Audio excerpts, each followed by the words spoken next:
Hello বন্ধুরা, জ্যোতিকাস daily blog চ্যানেলে তোমাদের সবাইকে অনেক অনেক স্বাগত। আশা করি তোমরা সবাই খুব খুব ভালো আছো, আর আমরাও ভালো আছি। তো এখন বাজে কটা বলো তো? এখন হচ্ছে প্রায় 1টা বাজতে যায়। এখন থেকে আজকের ব্লগিং ভিডিও শুরু করছি।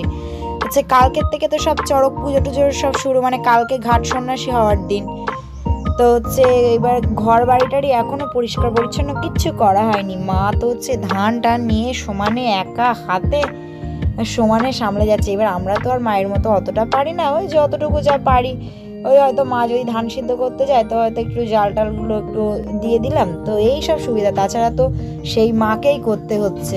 ধান নেড়ে দেওয়াটে আমাদের সাথে হয়তো এই সবগুলো আমরা করে দিচ্ছি, কিন্তু ধান ওই বয়ে বয়ে নিয়ে যাওয়া, রৌদ্রে পাতানো, তারপরে জল থেকে ধান তুলে এনে হচ্ছে সেই ধান সিদ্ধ করা, সমস্ত সব কিছু। আর অ্যাকচুয়ালি এত তাড়াহুড়ো করা হচ্ছে, আমাদের চাল তো বাড়ির চাল খাওয়া হয়, এই চাল প্রায় হচ্ছে শেষের পথে। তো হচ্ছে তাড়াতাড়ি মা সেদ্ধ শুকনো করে নিচ্ছে, ওই জন্যই যে না হচ্ছে চাল পুরোপুরি মানে ফুরানোর আগে আর কি, হচ্ছে যাতে চালটাগুলো আর কি ভাঙিয়ে আনতে পারে।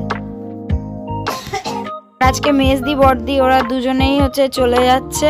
মেজদি তো চলে গেছে সকালবেলায়, ও 4টার সময় চলে গেছে, আর বড়দিও বাড়ি যাবে। আর হচ্ছে আমিও বড়দির সাথে একটু গিয়েছিলাম বাজার পর্যন্ত।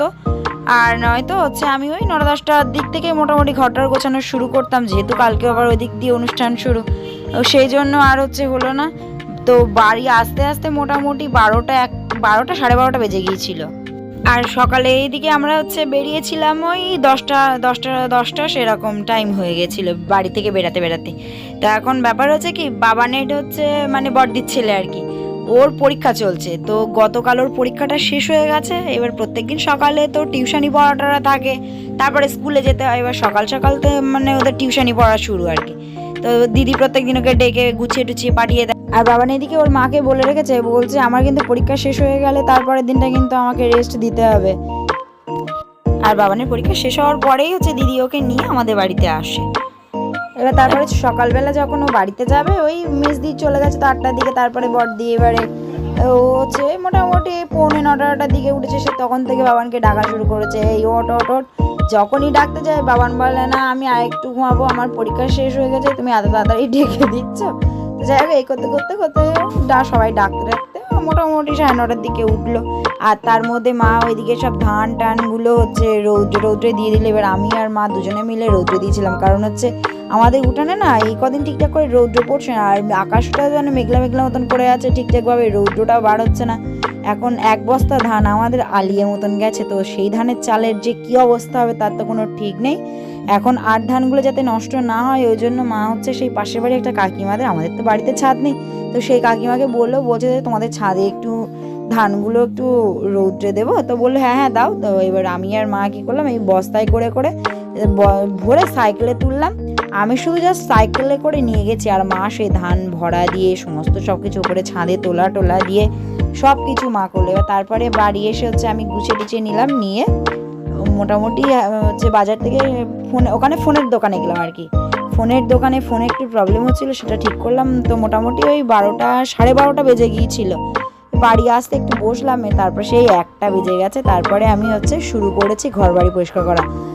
মা বলছে যে হচ্ছে আমি করবো খুনি, তুই রাখ। এবার আমি দেখছি কি না সমানে মানুষটা কষ্ট করছে, সকালবেলা থেকে হচ্ছে তার মানে একটু বিরাম নেই। সেই ভোরবেলা 5টার সময় বাবা যখন মানে কাজে যায়, বাবা তো গোছায় হচ্ছে 5টার সময়, সেই 5টা থেকে মা হচ্ছে সমানে ওই বাবাকে ভাত টাত দিয়ে গুছিয়ে তারপরে ধান টান সেদ্ধ শুকনো করতে লেগে যায়। এবার তারপরে দেখলাম তার উপর এই সব বস্তা করে ধান রৌদ্রে দিল ছাদে বয়ে বয়ে নিয়ে গিয়ে। সেসব ক্ষেত্রে তারপরে বলো তো মানুষটাকে কি করে বলি যে হ্যাঁ মা ঠিক আছে তাহলে তুমি পরিষ্কার করো। তো সেটা আর পারলাম না মাকে ওরকম বলতে, যতটা আমার দ্বারা করে, হ্যাঁ হয়তো মায়ের মতো পুরোপুরি অত সুন্দরভাবে পরিষ্কার হবে না, কিন্তু যতটা যা পরিষ্কার করতে পারি। তারপরে ঘরের দিকে এলাম, দেখি কিনা যে খাটেও যেন নোংরা নোংরা মতন পড়েছে। কয়েকদিন ধরে মনে করছিলাম যে খাটটা মুছবো।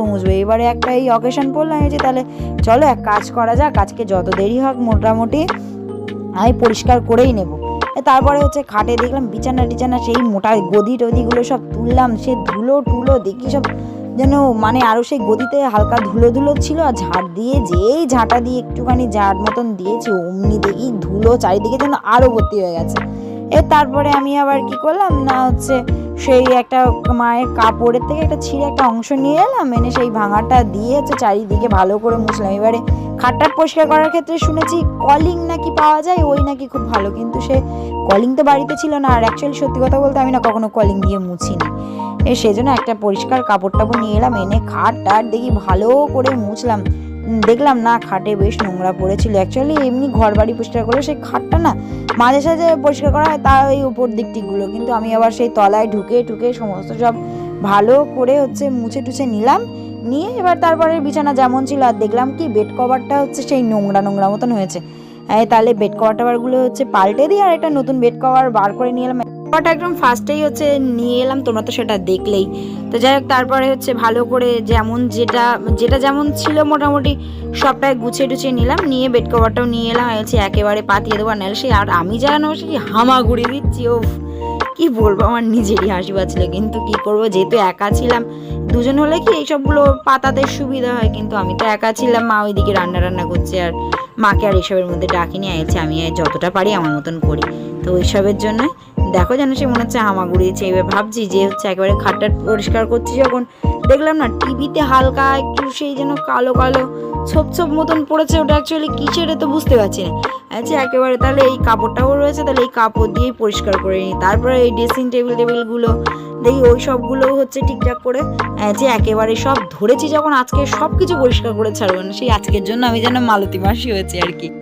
এবার তারপরেও তাছাড়া হচ্ছে আমাদের কি বলতো, দুটো ঘর বারান্দা আজকে সবটাই আমি পরিষ্কার করবো। উপরে বেশ দেখলাম ঝুলটুলো হয়েছে, সেই জন্যই হচ্ছে মানে ঘরে এসে প্রথমে দেখলাম যে কোথায় কি নোংরা রয়েছে। দেখলাম না একটু ঝুল হয়েছে, একটু কিছু জিনিস মোছার আছে। তো বাবা কাজের থেকে বাড়ি এলো, আছি বাবা তুমি তো চান করতে যাচ্ছ, তার আগে তাহলে হচ্ছে আমাকে একটা ওই বেল্লি পেরে দাও না। আমাদের এইদিকে কি করে বলো তো, যে হচ্ছে কিনতে পাওয়া যায় যে ওগুলোকে কি বলে, ওই ঝুল ঝাড়ার যেগুলো না, ওগুলো আমাদের ইউজ করা হয় না। অ্যাকচুয়ালি আমাদের ন্যাচারাল জিনিস, আর কি বলবো তোমাদেরকে, তো আমাদের ন্যাচারাল জিনিস ব্যবহার করা হয়। গাছের থেকে হচ্ছে একদম গ্রামীণ পদ্ধতি, গাছ থেকে মানে খেজুর গাছ থেকে হচ্ছে একটা খেজুর পাতা পেরে নিয়ে এলাম।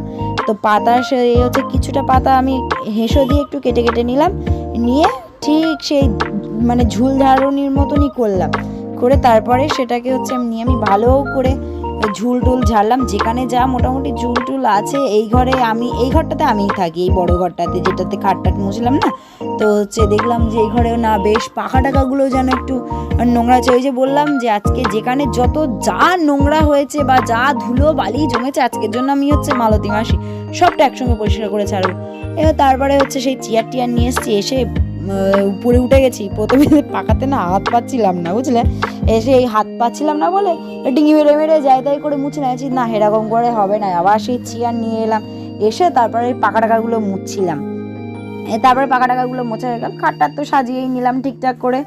তারপরে দেখি ড্রেসিং টেবিলটা না বেশ ময়লা হয়েছে, কিন্তু সেই কলিং হলে ভালো হতো, কিন্তু কলিং তো সে আনা নেই। এবারে এখন ড্রেসিং টেবিলটারও ওই কাপড় দিয়ে পরিষ্কার করে নিয়েছি।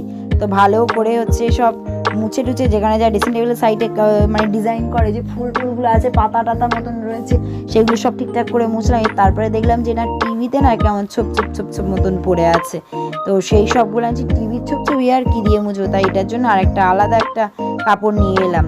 আর ওই টিভির উপরে যে তক্তা আছে না, ওই তক্তার উপরটা বেশ কিছু হচ্ছে জিনিস রাখা হয়। যেমন ওই দেখো না, আমার কাজ হচ্ছে এই চুলে হেনা করে, ওই হেনা না ওটা ভ্যাজমাল করে, ওই কৌটো মানে কিছুটা ইউজ করে, আর বাকিটা ছিল। তো সেটা আমি ওই বক্সটার দোকানে রেখে দিয়েছি। চার্জার, তারপরে হচ্ছে ওই মোটামুটি পাউডার এটা টুকিটাকি জিনিসপত্র ওগুলো উপরে সাজানো হয়। তো সেই সবগুলোতে হচ্ছে আমি হচ্ছে যে মুছে টুছে নিই তাহলে। তো সেই সবগুলো আবার সব সাজিয়ে রাখলাম কোনটার পরে কোনটা। যাই হোক, এই ঘরটা মোটামুটি সবটাই পরিষ্কার করা হয়ে গেছে, টিভি দিয়ে শুরু করে ড্রেসিং টেবিল খাটটাট সমস্ত সব কিছু মুছে টুছে নিয়েছি। নিয়ে এবারে হচ্ছে সবাই যত যা নোংরা টোংরা বেরিয়েছে এবার সব ঝাঁট দিয়ে নেবো, কোথায় কি আছে বেশ ড্রেসিং টেবিলের তলায় টলায়, তারপরে এইসব টেবিলের তলায় যেখানে যা মোটামুটি নোংরা টোংরা রয়েছে সব ভালো করে আমি এক ঝাঁটা নিয়ে এসেছি যাতে ভালো করে সব ঝাঁট দিয়ে দিতে পারি। অন্যদিন তো আমি ওই সেই কোস্তা মতন থাকে ওই প্লাস্টিকের একটা আছে, আমি ওই দিয়ে ঝাঁট দিই, কিন্তু আমি এক ঝাঁটা নিয়ে এসেছি। তো সেই ঝাঁটা দিয়ে দেখলাম বেশ ঝুল টুলগুলো ভালো করে তো ঝাড়া গেল, আর একেবারে সব ঝাঁটটা দিলাম। তো ঝাঁট দিতে দিতে আমি খাটের তলায় ঢুকে গেছি। যে খাটের তলায় দেখলাম খুব যে নোংরা ভীষণ তা না, কিন্তু মোটামুটি কৌটো কাউটাগুলো দেখলাম সব পড়ে টরে রয়েছে। আর তার মধ্যে জানো তো 5 টাকা পেয়েছি। হ্যাঁ, বাবাকে বলেছি বাবা এই 5 টাকাটা কিন্তু আমার, আমি কিন্তু দেবো না, আমি কাজ করতে করতে কষ্ট করতে করতে পেয়েছি। বাবা বললো ঠিক আছে তুই নে। এবার যেই বলেছে নে, আমি অমনি টাকাটা সাইড করে রেখে দিয়েছি। আর আমার কথা কেন বলো, ছোটবেলায় কি হতো জানো তো, যখন বাবা তো কাজে যেত ভাটায়, যখন বাড়ি আসতো বাবাকে বলতাম ও বাবা 1 টাকা দাও 1 টাকা দাও। এবার সেই এটা না এখনো মনে আছে। একদিন কি করেছি জানো তো, বাবা কাজের থেকে বাড়ি এসেছে, ভাটায় তখন কাজ করতো, কাজের থেকে বাড়ি এসছে। এবারে বাবার সপ্তাহ পেলে তো টাকা দিত, এবার সেই কাজের টাকা দিয়েছে। এবার বাবার কাছ থেকে আমি 1 টাকা চাচ্ছি, ও বাবা 1 টাকা দাও 1 টাকা দাও, আমি খাবার খাবো। তো বাবা বলছে আমার কাছে তো খুচরো না, এনে 100 টাকার নোট নিয়ে যা, তো যা খেতে ভালো লাগে খেয়ে কিনিস কোনে। এবারে দোকানে গিয়ে আমি সেই 100 টাকার নোট দিয়েছি, দিয়ে 1 টাকার সে যে কি কিনেছিলাম, কি চানাচুর না উত্তম ভাজা না পাঁপড় কি একটা বেশ কিনেছিলাম। যাই হোক আমার ভালো মনে আছে 1 টাকার খাবার কিনেছিলাম। আর 99 টাকা একদম গুনে গুনে ফেরত নিয়েছি। জেঠিমা বলছে এই তুই 100 টাকার নোট নিয়ে এসে তুই 1 টাকা জিনিস নিচ্ছিস, ওর থেকে তুই 1 টাকা খুচরো দেয়। আমি বলছি জেঠিমা না আমার কাছে খুচরো নেই, তুমি এই 100 টাকার নোট দিচ্ছি, তুমি এটা ভাঙিয়ে আমার এই 1 টাকারই খাবার দেওয়া। তা জেঠিমা বলছে ঠিক আছে, একটু হাসলো, বলছে তুই 1 টাকা 100 টাকার নোট ভাঙিয়ে 1 টাকার খাবার নিবি? বলছি হ্যাঁ। তো যে খাবার নিয়ে এলাম, বাড়ি এসে ওই 1 টাকার জিনিস মানে মোটামুটি আমরা তো আমাদের ছোট্ট ফ্যামিলি, আমরা মা বাবা আর আমরা 3 বোন। তখন বড়দির বিয়ে হয়ে গেছিলো, কিন্তু মেজদির বিয়ে হয়নি।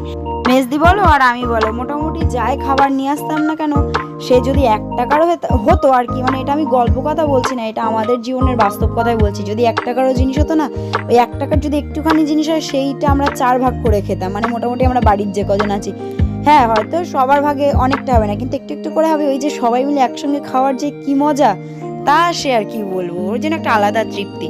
তো ও মেজদি দেখতাম যে ও দিত, এবারে সেই বলে না দেখে শেখা, তো আমিও ওর দেখেই শিখেছি যে না সে 10 টাকা জিনিস হোক বা 1 টাকার জিনিস হোক, সে একটুখানি হোক বা অনেক হোক, সবাইকে দিয়ে খেলে না একটা আলাদা ভালো লাগে আর কি। তা সেই ছোটবেলার 1 টাকার কথাটাই আমার মনে পড়ে গেল, তাই সেটা ছোট্ট করে তোমাদের সাথে শেয়ার করে দিলাম।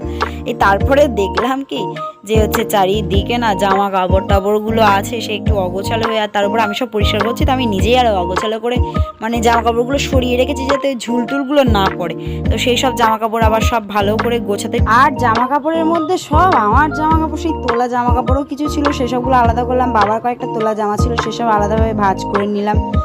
তারপরে চলে এলাম বাইরে। খুব বেশি ঝুল হয়নি, কিছু কিছু জায়গায় ঝুলটুল হয়েছিল, সেগুলো সব পরিষ্কার করলাম। বাইরেও সব জামা কাপড় টাপড়গুলো বেশ সুন্দর করে এক এক করে ভাঁজ টাজ করে নিলাম। এবারে এখন এই হুটপাট মাঝে বৃষ্টি হচ্ছে, তো এই ধান টান সব সেদ্ধ শুকনো করে বস্তায় ভরে এই বারান্দাতে রেখে দেওয়া হচ্ছে, যার জন্য সেই বারান্দাতে জায়গাটা না অনেকটা শর্ট হয়ে এসেছে আর কি। আর আমাদের এই কামরাতে সব রাখা হয়, কিন্তু ওই বাবা এই মানে ধান টান ভাঙাতে নিয়ে যাবে, তো ওই জন্য মা আর ওইদিকে রাখেনি, কামরার দিকে একেবারে চাল টাল ভাঙিয়ে নিয়েছে। অ্যাকচুয়ালি সব 8 বস্তা ধান, সেই ধান টান সব সেদ্ধ শুকনো করা হয়ে গেলে যারা ধান টান ভাঙায় সেই কাকুকে ফোন করাবে, ওরা ভ্যানে করে এসে নিয়ে যায়, ভাঙিয়ে টাঙিয়ে আবার বাড়িতে দিয়ে যাবে, টাকা দিতে হবে। এসে ওই সেটাই বাবা আপাতত 1 বস্তা তাড়াতাড়ি ভাঙিয়ে নিয়ে আসবে, কারণ ওদের চালটা যেহেতু বললামই তোমাদেরকে যে একটু শর্ট পড়ে যাচ্ছে, ওই জন্য তাড়াতাড়ি বাবা চালটা ভাঙাতে যাবে। কাল পরশুর দিকেই হয়তো যাবে। আপাতত যা শুকনো মোটামুটি ওই 1 বস্তা নিয়ে যাবে, তারপরে ওই 1 বস্তা চালে আমাদের 3 জন মানুষের অনেক দিন আবার চলে যাবে। তারপরে সে ধীরে সুস্থে আবার সব ধান টানগুলোকে মানে আর কি ভাঙিয়ে টাঙিয়ে নেওয়া যাবে। তারপরে আমি ভাবছি যে একেবারে এই সব ঝাঁট টাট দিচ্ছি যখন, তা ঘর মুছতে আর বাকি থাকে কেন, আর এমনিও সব ঝুলটুলের এটা ওটাতে না যেন সে সারা বাড়ির দিকে বালি কিচকিচ করছে, ওই জন্য আমি একেবারে তাহলে ঘরটাগুলো মুছে নেবো। এবারে মায়ের কাছ থেকে একটা বালতি নিয়ে এলাম, আর আমি বলছি মা তুমি মুছবো কি দিয়ে, তুমি আমার জামা টামা যা পারো একটা দাও, ঘরটার মুছো কি দিয়ে। তো মা সেগুলো দিল। এসে এইবারে যেন আস্তে আস্তে আমার একটু কষ্ট হচ্ছে, মানে একটা না অনেকক্ষণ ধরে একটু বসিনি, তো আর দুপুরও হয়ে যাচ্ছে, আর এবার 2:30 তখন বাজে যখন আমি ঘর মুছছি 2:30। এবারে হচ্ছে মা তো এদিকে বকছে, মা বলছে অত হচ্ছে তোমার একা করার কি দরকার, আমি ওইদিকে বলছি যে আমি করছি তা তোমার হবে না। আইছি মা না দেখো আমি হচ্ছে করছি, তুমি বাবাকে ভাত টাত দিয়ে দাও, চান টান করে এসো যাও। তো মা হচ্ছে চান টান করে নিল, তারপরে আবার মা জল মিষ্টি দেয় ঠাকুরের, সেসব দিল। এবারে খাওয়ার সময় মা বলছে না হচ্ছে আমি তোর সঙ্গে ছাড়া খাবো না, তুই হচ্ছে বলো কথা শুনছিস না, আমি বলছি থাক আমি এরপরে করে দিচ্ছি তা তুমি শুনবে না। আইছি মা না থাক তুমি শোনো, তুমি হচ্ছে খেয়ে একটু শুয়ে নাও তো দেখি, আগে একটু শুয়ে নাও, সারাদিন তুমিও তো হচ্ছে সমানে খেটে যাচ্ছ তাহলে, আর আমি কতটা পাচ্ছি তোমার হচ্ছে তোমার হাতে হাতে কাজ টাজ করে দিতে, তাই এটা করছি, তো এটা অন্তত আমার ঠিকঠাক করে করতে দাও। তো মা বললো তুই আর কথাটা তা শুনবি না, আমি বলছি ঠিক আছে তুমি যাও গিয়ে একটু খেয়ে একটু শো তো দেখি যাও। তো বলে মা হচ্ছে এলো, এসে একটু শুয়ে টুয়ে নিলে, তারপরে আমি আবার যেদিকে একেবারে না ওই ড্রেসিং টেবিল পরিষ্কার করার সময় তখন দেখলাম হচ্ছে চিরুনি রয়েছে, 3-4টে চিরুনি হচ্ছে আমি এসব এক জায়গায় করে দেখলাম যে চিরুনিতে না একটু একটু নোংরা হয়েছে, পরিষ্কার করেছিলাম সেই কবে আবার পরিষ্কার করতে হতো। তো সেই জন্য হচ্ছে আমি বলছি একেবারে এই ঝুলে আমার আজকে লেট হয়েছে যখন আমি একসঙ্গে সব পরিষ্কার করেই ছাড়বো। তারপরে চিরুনি নিয়ে হচ্ছে কলতলায় গেলাম, গিয়ে প্রথমে সে আমি সার্ফ খুঁজে পাচ্ছিলাম না বলে সেই সাবান দিয়ে তাই পরিষ্কার করছিলাম। এই একটা পরিষ্কার করে দেখি কিনা যে অতটা না মনোভূত পরিষ্কার হয়নি। এবার আমি বলছি মায়ের কাছে গেলাম, মা সার্ফ কোথায় রেখেছো গো? সে আবার মা বললো যে ওইদিকে দেখ আছে, সার্ফ নিয়ে এসে আমি হচ্ছে সার্ফ দিয়ে যখন পরিষ্কার করছি তারপরে দেখি যে না এক এক করে চিরুনিগুলো বেশ পুরো যেন নতুনের মতো চকচক করছে। অ্যাকচুয়ালি যেন সেই দেখো নোংরা জিনিস ব্যবহার করতে কারোরই ভালো লাগে না, ঠিক আছে, পরিষ্কার জিনিস ব্যবহার করতে সবারই ভালো লাগে। সুতরাং হচ্ছে জিনিসপত্র নিজেদের জিনিস যখন নোংরা করে কি করবো, পরিষ্কার করে রাখাই ভালো। সবসময় তো আর করা যায় না, তো হচ্ছে 2 সপ্তাহ অন্তর কিংবা এরকম করা হলো, তো সেক্ষেত্রে হচ্ছে একেবারে সব শুদ্ধ পরিষ্কার করে নিয়েছি। তারপরে আস্তে আস্তে এবারে আমার না খিদে পাচ্ছে, মাকে আমি কিছু বলতেই পারছি না, কারণ মা অনেকবার হচ্ছে খাওয়ার জন্য ডেকেছে, বলছে দান করে নিয়ে খেয়ে নে। আমি বলছি না আমি হচ্ছে একেবারে কাজ টাজ করবো, করে তারপরেই হচ্ছে খেতে যাবো, কারণ এইসব নোংরার মধ্যে বলো তো দান করে উঠে আমি হচ্ছে কি করে আবার এইসব কাজ করতে লাগি। তো হচ্ছে টান এইসব কাজ টাজ করে নিয়ে চান টান করবো। তো আজকের ভিডিও আর কন্টিনিউ করছি না, আজকের ভিডিও এই পর্যন্ত। ভিডিওটা ভালো লেগে থাকলে অবশ্যই লাইক কমেন্ট শেয়ার করো এবং সাবস্ক্রাইব করে আমাদের পাশে থেকো। টাটা, আসছি নতুন একটা ব্লগিং ভিডিওর সাথে, ততক্ষণ সুস্থ থেকো, সাবধানে থেকো।